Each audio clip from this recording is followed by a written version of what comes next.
American Family Radio, Financial Issues. I'm Dan Celia. 866-300-9298. All the indices moved positive.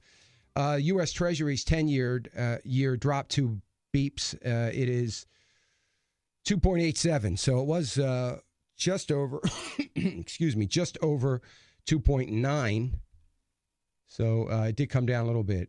So anyway, there is a headline that says U.S. Stocks pulled back in reference to the housing numbers.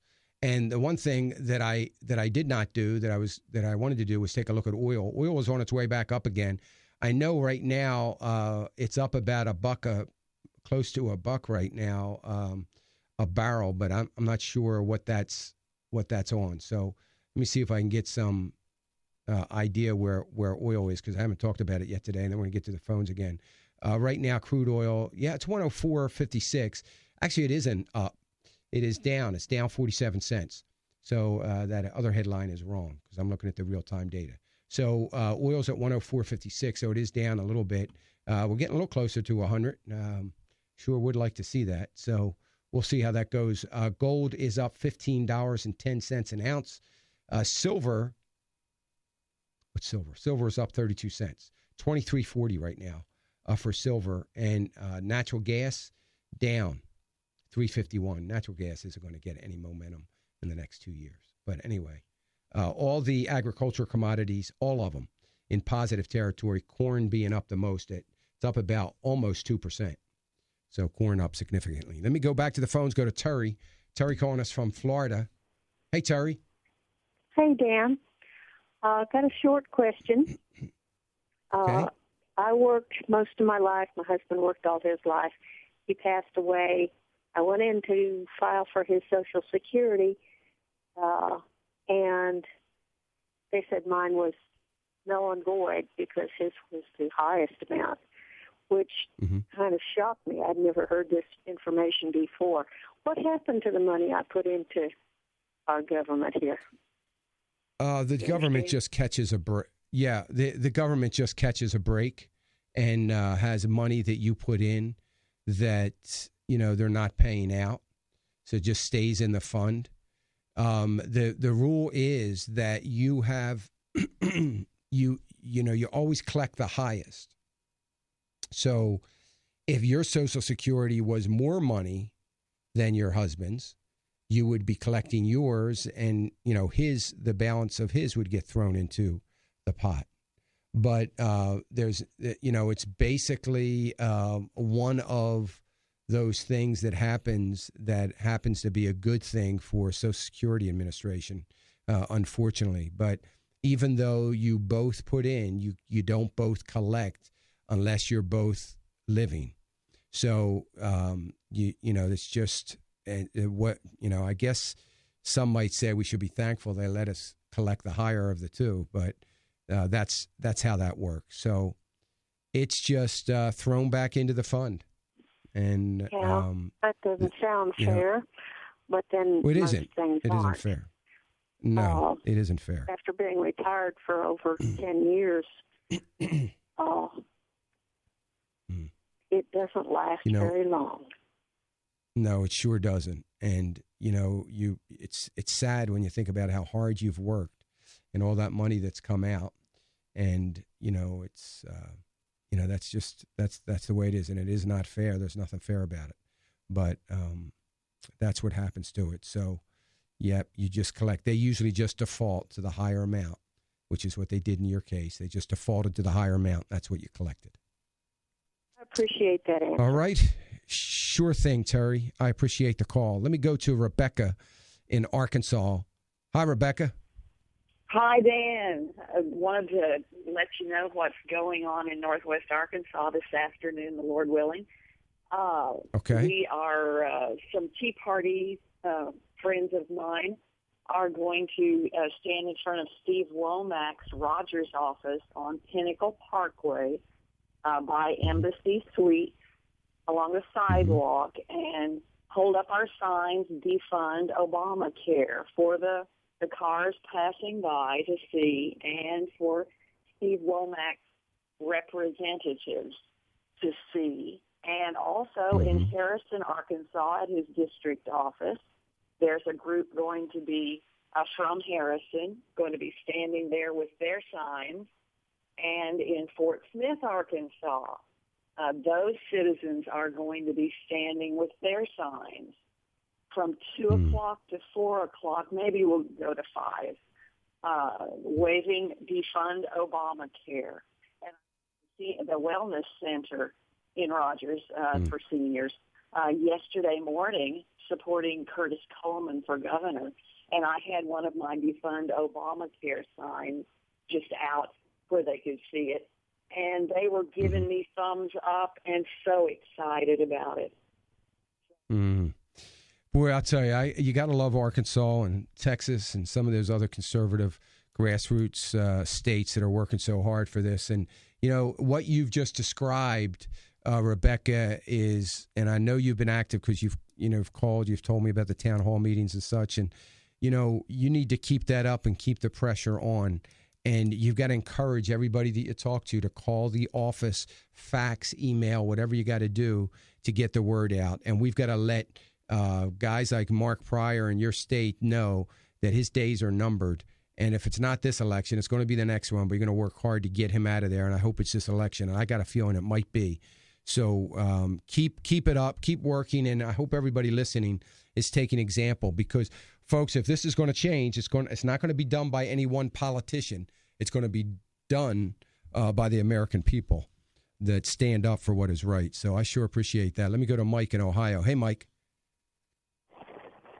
Yes, sir. Yeah, go ahead, Mike. Yeah, I have kids, 12 and 7, and I was just wondering what your opinion is on opening a Roth IRA for them and how that might affect them getting financial aid for college. I'll hang up, plus. Okay, thanks, Mike. It will affect their ability maybe to get some sort of financial aid because even though it's a Roth, it's a retirement account. Because it's a Roth account, Roth rules allow young people to take an exception and use some of that money for a first-time home or for education. So it's going to be looked upon as, you know, money that they have that they can use for their education. I think it's a wonderful idea. I like what you're thinking. I think it's a great idea, and certainly if you can do it, do it. But that's how it's going to be treated and looked upon. So not, you do an assessment of your situation, you and your wife. I mean, maybe they're going to be disqualified anyway from any kinds of financial aid because of the situation you guys are in. Maybe your income is such that they're not going to qualify anyway. So in that case, it won't matter and go ahead and do it. So take a good look at that and, assess your situation before you just flat out don't do it. But that is going to be treated the same way. Now, I don't know that a traditional IRA would be treated that way, but I don't know that I would want you to do that. Because at some point in time, you're going to have to convert it, and, it's going to be a tax issue.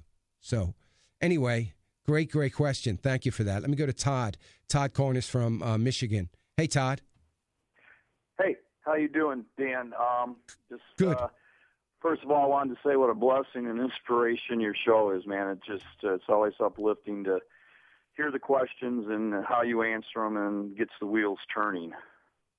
My question today, I actually have a couple. I've been listening to you off and on about bonds and not being a good idea to be heavy in bonds. Excuse me. And in my workplace, in my 401, I was. And yesterday I made the move, and I went into a Target account. And that's like a 70% stock and 30% bond. So what date is it? Is it 20, 30, 40? It was a 2025. Okay.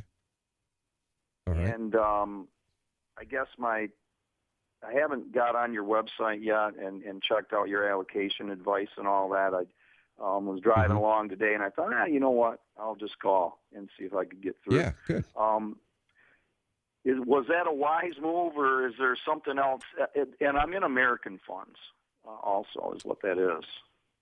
How old are you, Todd? I'm 54. Yeah. So I think that's fine. The life cycle funds that are offered in so many pension plans right now or 401ks, are good. The life cycle funds, theoretically, what you should do with those when you have one is you don't do anything else. It kind of defeats the purpose. So, pretty much 100% of your allocation would go into that fund. And so 2025 fund, is a moderate to, it's not super aggressive, obviously. I mean, it's calculating out that you still got, 12 years before you retire. And so it's, that's why it's 70% stock. And theoretically, it's supposed to be shifting that into bonds as you get older. So I'm okay with that. A 30% allocation in bonds is not going to be, too detrimental to the account, and you've got more than 10 years. So you should be okay with that. And yeah, I think that was fine. The only other thing that they may or may not offer, if they offer a pure money market account, so if you ask them what their most conservative fund is, they might tell you a short-term bond fund, which is pretty conservative, but I wouldn't consider that like a money market account. But sometimes they offer purely a money market account. And if they do, you can always, since that is not necessarily considered an investment, you can always allocate some of that money. So you can put 80% of what you're putting into the 2025 fund and 20% into the money market account.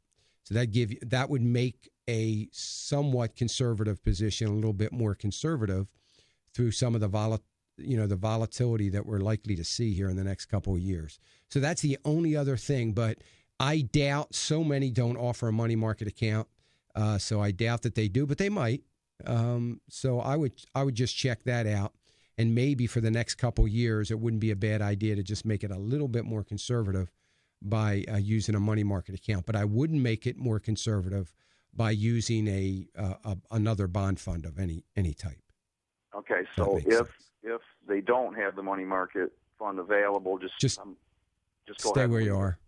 Yeah. Okay. Yeah. Just leave it. All right. And then I have one more quick question, if that's okay. Sure.